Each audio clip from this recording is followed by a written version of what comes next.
بسم الله الرحمن الرحيم. الحمد لله والصلاة والسلام على سيدنا محمد وعلى آله وصحبه أجمعين. أما بعد، أولا عن سلام يا بدونك برلمانك إيوه هديي عبدي حاشي الله حفظه ونقضي قدوميها أقلك سرع. وحان سلامية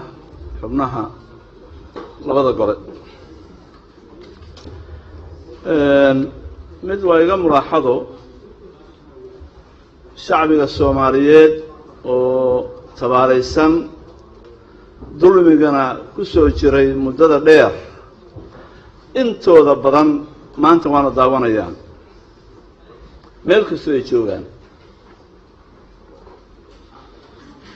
waxaa nasiib darro ah xildhibaanadii kala sooci lahaa oo maanta muxuu ahaaytay qiimeyn lahaa barnaamijyada ay soo gudbinayaan murashaxiinta intooda badan inay meesha maanta ka maqan yihiin. shacbiga Soomaaliyeedna waxaa loo baahan yahay inay taa ogaadaan. wax badan baa laga soo maray doorashadooda iyo hoggaanka ummadda inay u dooraan marxaladda adag qof munaasib ah. xildhibaanka maanta halka fadhiya iyo ka maqanba waxaa laga sugayaa waxa weeye sida juuriga dadka maxkamadda jooga ama macallinka jaamacadda ee dhagaysanaya teesaha ardayga inuu indhaha iyo dhagaha iyo qalbiga furo oo si cadaalad ay ku jirto oo markaa go'aan qaato. waxaa moodaa fahamka mas-uulka qaraarka qaadanaya u qaadaya masiirka ummadda Soomaaliyeed mas-uuliyadda saaran inay maqan tahay baad moodaa. sababtu waxa weeye waxaan arkay xildhibaan odhanaya kudlad baan ku jiraa, mid odhanaya xisbi baan ka tirsanahay, mid odhanaya koox baan ka mid ahay. qaraarka saasaan u qaadanayna. fahamkii baa maqanba. waktigaanu marayno, dhibaatadaanu ku jirro, midaanu soo maray, iyo qofka mas-uulka ah ee la doonayo inuu maanta marxaladda taariikhiga ah doorka uu ka leeyahay inuu ka qaato laga doonayo inuu sameeyo waajibka saaran. anigu haddii haddaan maxkamadda u dacwoodo idhaaho hebel iyo heblaayo maqnaa, codka ay bixiyeen sharci ma ahayn. sababtu waxay ima arag, ima maqal, ima dhagaysan, ima qiimeyn karaan. xaq baan u leeyahay. sababtu waxa weeye waxa lagu kala dooranaya waxa weeye waa qiimeyn weeye. marxaladda la marayo maanta in la isu qiimeeyo qofka daacadnimadiisa, kartidiisa, waayo aragnimadiisa, markaa kadib inuu go'aan qaato. haddii kale waxay noqonaysaa shahaado zuur waxa la yidhaaho. qofku wuxuu ka markhaati furayaa wuxuusan arag, wuxuusan goobjoog u ahayn, wuxuusan maqal. shareecada islaamkuna dunuubta ugu waaweyn weeye. ilaahay waxaan rajaynaya waxa weeye xildhibaanada maqan inay ku maqan yihiin cudurdaar ay leeyihiin. qofku cudurdaar waa yeelan karaa, laakiin waxaan rajaynayaa waxa weeye intaysa go-aanka qaadan inay naftooda ilaahay uga baqaan oo murashax wariba ay dhagaystaan oo ay maqraan oo ay qiimeeyaan. koox uma fadhidaan, xisbi uma fadhidaan, kudlad uma fadhidaan. qof waliba codkiisa waa qof uu berri ilaahay subxaana wa tacaala kaga hortegi doono halka uu dhigay masiirka ummadda Soomaaliyeed. هذه قدومي أذانك سلامية ككلام مقيدي هاي حقيقة وحوي شكي وحوس كجرن ومدى أنه كدرني inay soo martay 57 sano oo haraaga markaan ka soo qabanno 1960kii waxa laga yaabaa dhalinyaro tiro badan oo maanta halka fadhida in ay maqal iyo taariikh akhriyeen inay fahmi karaan oo loo sheegay wixii la soo maray anigu waxaan dhashay 1900 horaanteedii dhowr iyo 60 jir baan ahay ku dhashay magaalada Muqdisho ku barbaaray wax ku bartay waxaan ka soo shaqeeyay dawladdii kacaanka waxaan ahaan jiray hanti dhowre kadib 78 baan ka qayb galay markaa urur markaa mucaarada hoo jiray anigu u haystay inuu dariiq saxsan ku taagan yahay insaanku markuu yar yahay waa qaldami karaa 78 baan galay siyaasadda Soomaaliya inaan daneeyo inaan ka qayb qaato inaan ka tala bixiyo go'aamada masiirka Soomaaliya laga gaarayo inaan ka qayb galo maanta waxa laga joogaa 38 sano markaan anu taariikhda marka ka hadlayo xaaladaydu heersay maaha waxaan maqlay maaha waxa la iga sheekeeyay maaha wax badan baan soo taagnaa oo u soo taagnaa dhacdooyinkii soo dhacay qofka mas'uuliyadda loo dhiibayana waxay ku wanaagsan tahay inuu dadka yaqaan dalka yaqaan sooyaalka taariikhdana yaqaan sida loo soo maray inuu yaqaan 8 sano 9 sano in madaxweyne noqday oo ka bilaabay madaxweyne ka bilaabay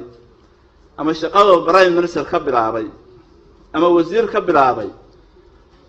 markuu ka hadlo experience waxaan leeyahay muxuu ahayd inta tiro badan madaxa ay xanuuna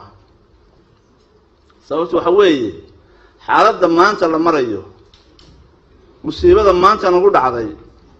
barodiiqa meel walba yaal dumarka asayda saaran hooyada dhabanadeedu ay oohinta madoobeeyeen dhaca iyo burburka ummadda lagu hayo ninkii soo joogay baa ka sheekeyn kara hadii kara nala fadhiya oo heesa badan ka tiriyay xaaladda Soomaaliya ay marayso walaalayaal rag badan oo igu horeeyay waxay aad uga sheekeeyeen dhibaatada jirta bay tilmaamaan la bixiyay laakiin waxaan jeclaan lahaa inaan idla wadaago dhibaatadu xal bay u baahantay sidee loo xallin karaa qodob waliba ayaan jeclahay inaan idin soo gudbiyo Soomaaliya waxay la mid tahay guri gubtay dab qabsaday dadkii lahaana ay dabka gasheen guri aad u ballaaran oo qurux badan hanti badan ay dhex taal dabku qabsaday waxay culimada qaarkood yiraahaan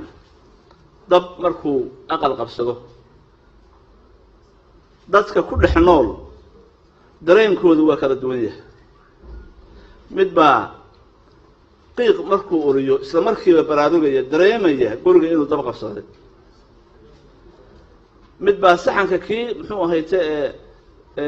dhawaaqa intii kacday dhawaaqooda ku kacaya oo ku baraarugaya mid baa ku baraarugaya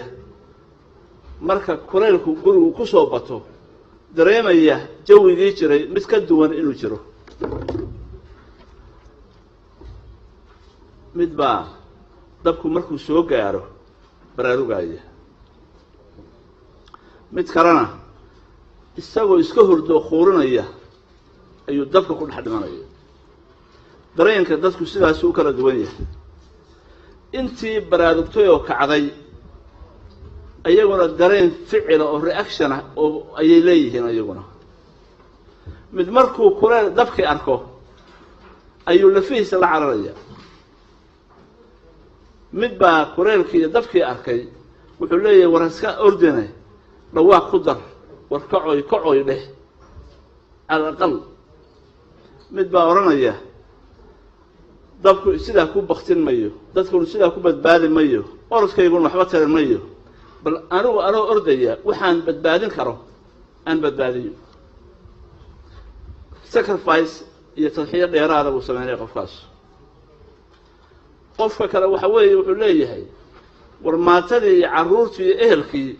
meelan uga cararo ma joogo dhawaaqna wax tarin mayo intaan soo saaray oo qoro badbaadiyena arrintu ku ekaan mayso dabka kan sidaynu u baktiin lahayn oo la dagaalami lahayn aanu ka shaqeyno tadxiyo ziyaada ah oo ay u badan tahay inuu ku dhaawacmo ama uu ku dhinto ayuu markaa isagu naftiisa iyo maalkiisa waqtigiisa u gelinayaa tadxiyada intaa leeg walaalayaal mafhuumka kale oo maqan waxa weeye oo walaaladayda iga horreeyey aan muxuu ahaa ka maqlayay markii saddexaad weeye anigu aan election galayo 2004 mar waliba 28 murashax baan u garayno mafhuumka maqan maanka foorara waxa weeye dareen jira ilaahay inuu retired yahay waa hor retired noqday oo muurahaana annaga uusan wax weyn busy uusan ku ahayn hadduu busy yahayna arrimaha waa weyn oo adduunyada ka dhacay waa weyn buu malaabis ku yahay laakiin marka isha uu saxar yar nooga dhaco ilaahay inuu jiro inuu wax ka qaban karo saxarka inuu yahay samiic inuu yahay caliim inuu yahay inuu ka soo saari karo washaafi qofku waa dareemaya bal aqal xumada arag saxarka yar oo kaga dhacayna ilaah waa jiraa umuuraha iyaga waa weyn oo dhacayana ilaah waa maqan yahay absan way annaga ka hadlayna teenaan ka hadlayna waxaan rabaa inaan idin xusuusiyo adduunyadan koonkaan ku noolahay Allah abuurtay ilaah baa abuurtay annagana ilaah baan abuurtay wax kastoo dhacaya ha yaraadaan ha weynaadaanna biidnihi bay ku dhacayaan waxaan maqlaayay niman waaweyn oo wali diinka xaggeeda u dhadhooba aan islahaa oo murashaxiin waaweyn ah oo leh abaarta soo noqonaysa waxa weeye cimilada oo isbedelaysa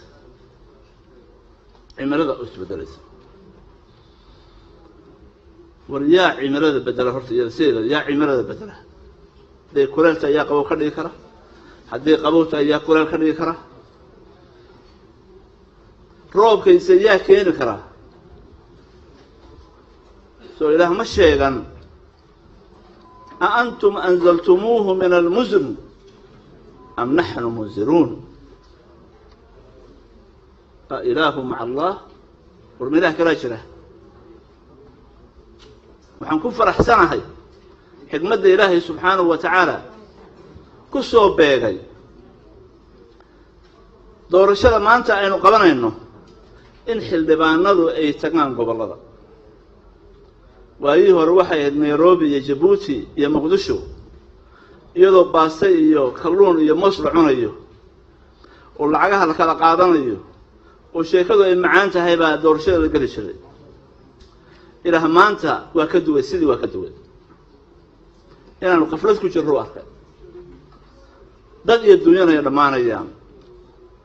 بقول الله ذا أيدين جرى سأدين به نوقصوا أركتان داد كأد مثل إنسان مانتا ندعوانا يأدون كلنا قد دعوانا يه سيدي يبدأ يعني هين سيدي هي يبدأ يعني هين سيدي داد الدنيا يرمان أيام الله بابايو إله أودي سبوا إذن شكت إذا تصي سو أركتين هرتي إنه وحكو دماني كوبا باية شن يتضباطن بقولكي شعب كالسومالي وهرمي بيجي بعدنا ما أنت ما هيستان قبادنا ما هيستان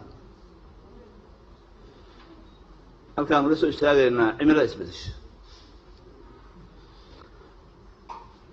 وحنا دي الشيء وحوي مشكلة السومالي سيدة الحسي وحلوه كان نموذج بقى سيدة الله أكبر في السراعي أيوه الاعترافي هو كان حمو إن هالكان لك سيد A to Z مشاكل كان قبله ضم إنه يا هو كان وحن ربنا الحسوسية إلهي سبحانه وتعالى مركو كونك أبوري ودول كان أبوري ملائكته وحو الشيغي إني جاعل في الأرض خليفة بير دول كان وحنقول لي بياه خليف هقامية أنا وكيل له شيطان باسون عيسى كهالله ولا أنه وحنقول لي بني أبي داقوت marka laba hoggaan baa jira adduunyada min aadam ilaa iyo hadeer hoggaan wakiil ka ah Allah subhanahu wa ta'ala oo khalifa oo wakiil uga ah dhulka uga ah meeshu marka qofka mas'uul ka yahay iyo daaquud waxa weeye hoggaamiyaha aan ku socon shariicada Allah aan ku socon weey غير بما أنزل الله waxaanu markaa rabnaa inaan kala doorano khaliifka ilaahay daacadda u ah alla ka baqaya amiinka ah booyo dhagaha ah dadka isku soo dumaya odayga ah degan iyo daaquudka aan ku dhaqmayn shariicada alla aan ku dhaqmayn qabiilistaha ah tuuga ah kala geeyaha ah manaxariisaha ah waxaana soo maray 57 sano qof aan shariicada alla aan ku dhaqin waxaa tihiin baarlamaankii tobanaad iyo sagaalaad tobanaad baa tihiin madaxweynihii sagaalaadna waa dooranaysaa soo waa dad tirsanayseen weey ilaahay muxsin laana ninkaan ilaahay ku dhaqmin shariicadiisa xusu mare لا يذكر إلهي سبحانه وتعالى وحو نقربا إن كل قرنه شرع حديث شرع هذا وحي نقول كتربان لقبقه لقعرره كوكايين هدي هالكا لديغو نول باك عرر وحي بوليسكي كوكوان شرع الله وحي نقولتي كتربان بيكردح نقولتي برلمان ندا قاركود وكينو ugu horeeyo 24 xildhibaan oo muslimiin ah oo tukanaya iyo kuwii ka horeeyay maxaa u diiday inay ilaahay subhanahu wa ta'ala shariicadiisa yiraahdan waa ku dhaqmeynaa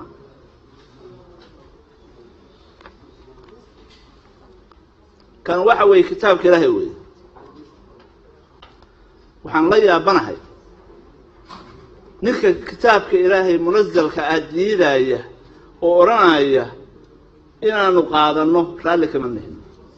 hadda maxaarta waxa qaadanaysaa kale oo muxuu yahay anagu kaasaan wataa 2004 waxaan ahaa 28 murashax baan kaligay kitaabka ka taagay oo iri liibaanteena adduun iyo mid aakhira wuxuu ku jirtaa annagoo ilaahay adeecna kitaabkiisa shariicadana aan isku xukunno لأنه هو مفتاح عدالة دوال مفتاح مدنمة وي مفتاح وحوي كرسوني دي دورة الوقع الهوي مفتاح إرزاق إلهي نوفر الهوي وركام يتكفي عني أنا أرضنا بس كقاركود وحي مودين هدي كان لقاته وأهد السوركا isaga in lagu gaaloobayo ama janno lagu galaayo kana ilaah baa soo dejiyey kana bani aadam baa sameeyey laakiin labaduba laba shaqo kala leeyihiin oo laba isdiidaya maaha kana waxa weeye xeer hoosaad idaariya dowladdu siday isku maamul lahayd gudoomiyaha ayaa dooranaya imise cod baa ma garatay kooranku ku noqonaya madaxweynaha ayaa dooranaya awoodiisa maxay tahay prime ministerku muxuu yahay haddii la isqabta maxay tahay waxa weeye waa nidaam idaariya weeye ma aha wax fiqiga ama jurisprudence-ka shaqo dhan maaha laakiin markaanu raahno waxaan isu geynaynaa kan iyo muxuu ahayte penal code haddii waajiir iyo mukulaanin meel isugu soo xiray waa qaldannahay 57 sano penal code baanu qaadanay uu soo sameeyey nin la yidhaha abukaata shabron oo ah nin yahuudi oo talyaaniya uu soo qoray weeye koodishaha aynu haysanay 57 sano oo mar uu xusay gudoomiyaha uu dhahaa ma garatay ciqaabta qofka corruptionka sameeya koodisha binaaruhu saas ka dhigaya war boqolkiiba boqol annagoo muslim ah maxaa diiday inaan shareecada qaadano anigu waxaan idin sheegaya waxa weeye laba goor hore haddaad diideen kan saddexaadna aad diidaan kan afar haddaad diidaan howl idinka idin taallo waxa weeye ummadda aad xilka u qaadaysaan ee aad wax u codeynaysaan kay doonayaan ay ku dhasheen kaas weeye kaad u dhaarateenna kan weeye la rabo inaad fulisaan dhaarta haddaad ka tagtaan sidii kuwii hore ayaa tegaysaa nin baa wuxuu yidhi xaaji yaasiin laba goor baad ma garatay aad weyday waxaan ma waayine waxay la mid tahay anigoo first class tigida goostay markaan airportka imid la yidhi kursigaaga waxaa iibsaday oo laaluush ku bixiyey nin baa iibsadayoo raalli nagoonoo mid kala raaci doontaaye saacad kadibna ninkii laaluushka iyo waxay is wateen diyaaradii waa dhacday marka yaa halaagsamay yaa badbaaday anigii ka haray baa badbaaday mid iga horreeyey oo la doortay oo adduunka aakhiradiisa badbaaday ma haysaan taa markaan ka tago oo qabadkan u tagayaa waqtiguna waa iska 8 minute ba haray waxaan ka gaarsiinayaa waxa weeye awalan dowlad wanaag baa la sheegay dowlad wanaagu wuxuu ka imaanayaa ninka villa Soomaaliya tagaya inuu marka hore noqdo nin ilaahay ka baqaya oo ilaahay khaliif u ah nin ummadda daacad u noqonaya waxaan idin ballan qaadayaa villa Soomaaliya haddaan tago inay noqonayso muraayad Soomaaliya oo dhan ay iska daawato ma noqon doonto nin majeerteena meel soo fariistay oo ay ka soo buuxaan majeerteena Cusmaan Xamuud qaraabadiisa ay noqdaan oo xoog hayaha isagu noqdo oo bartoolka uu xukumo oo security isagu qabsado oo wax waliba marka la soo galo jifay yaro bah Yaquub Cusmaan Xamuud la yiraahdo meesha lagu arkayo dadka aad masalaysaan oo dhanba muxuu ahayd meesha aad ku arki doontaan idinkuna marti ku noqon maysaan Soomaaliya marti ku noqon mayso sharafkii midnada Soomaaliyeedna wuxuu ka bilaabanayaa villa Soomaaliya ka bilaabanaya villa Soomaaliya markaan ka sii tago waxa weeye ummad waxaan nahay ilaahay noo carooday cara Allah nagu dhacday ilaahay baan ka fogaanay haddaba waxa weeye waxaan sameyn doonaa maalinta arbacada haddii madaxweynaha ay doorataan maalinta jimcaha waxaan ku dhawaaqi doonaa inay noqoto maalintii toobadkeenka iyo iscafinta ummad aan iscafin ilaahna u toobad keenin waxa la tarorgeynayo liisaska iyo xaashiyaha la qorayo waxaan sameynaya karaasa maxaa sameynaysa albaabku waa xiran yahay albaabki Allah oo raxmada xiran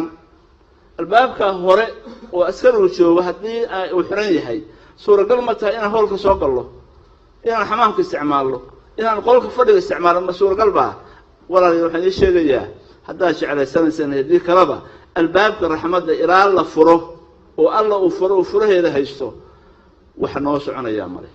amri baan qabanaya guri baan dhisaya dariiq baan dhisaya waxaas oo dhan iska tarrog weeye konton 7 sano maxaa loo dhisi waay konton 7 sano midna maxaa loo sameyn waay konton 7 sano ummadan maxay horumar u gaari weyday wadanka ugu qanisan baanu joognaa maxaynu u noqonay waddanka ugu faqrisan waxa weeye albaabka xiran albaabka aan furin markaan taa ka soo tago hadii jeer waxa la yiraahdaa xildhibaanka ayaa ma garanaysaa muxuu ahay dhib qaba anigu waxaan qabaa waxa weeye waa runtood ilaa xildhibaanka la xoreeyo gudnimada laga saaro xildhibaanka ilaa uu gob noqdo oo uu soo quutada yoonkiisa uu soo gacanta ku haya qaraarkiisa ma qaban karo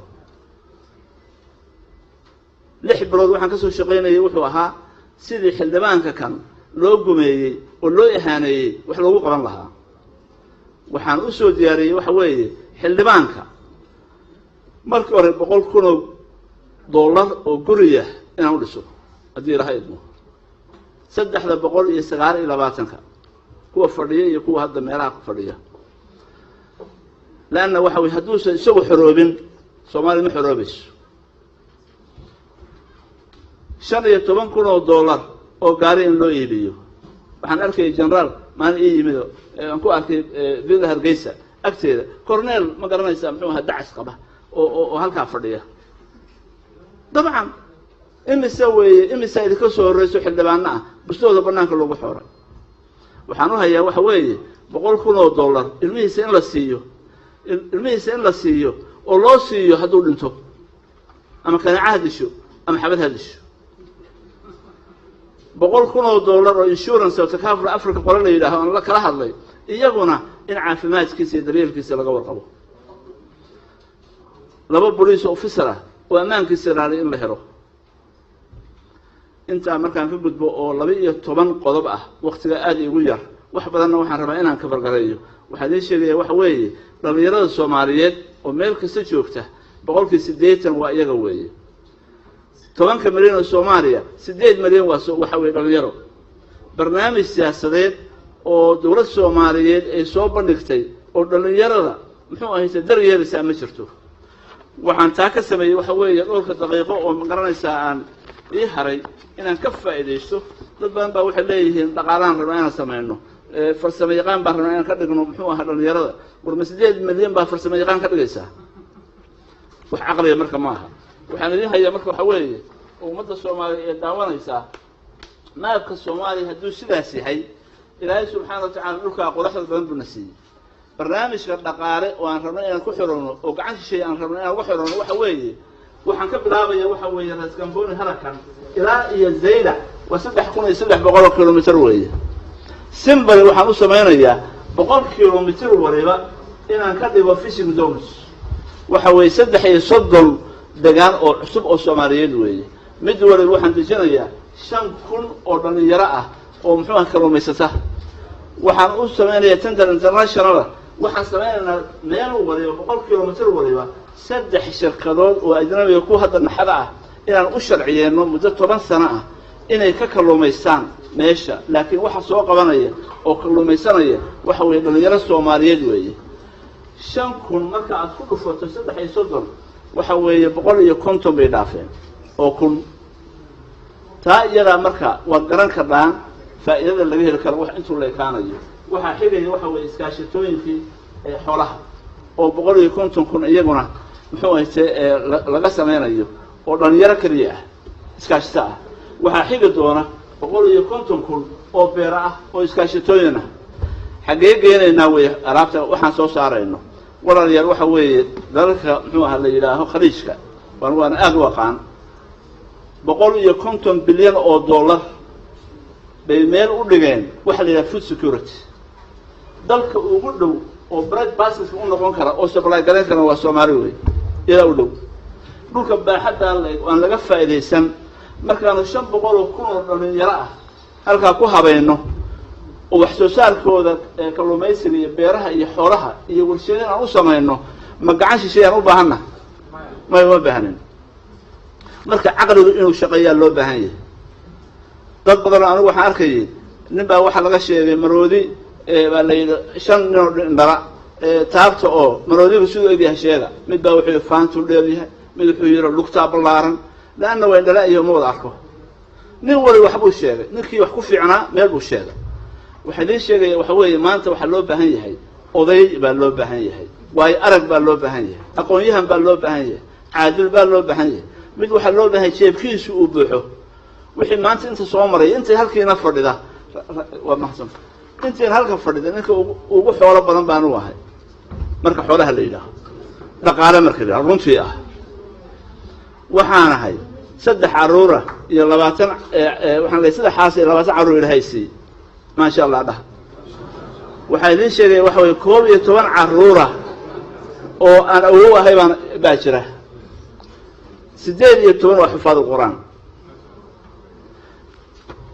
muxuu ahay 8 waa jaamiciin weeyo double masters wata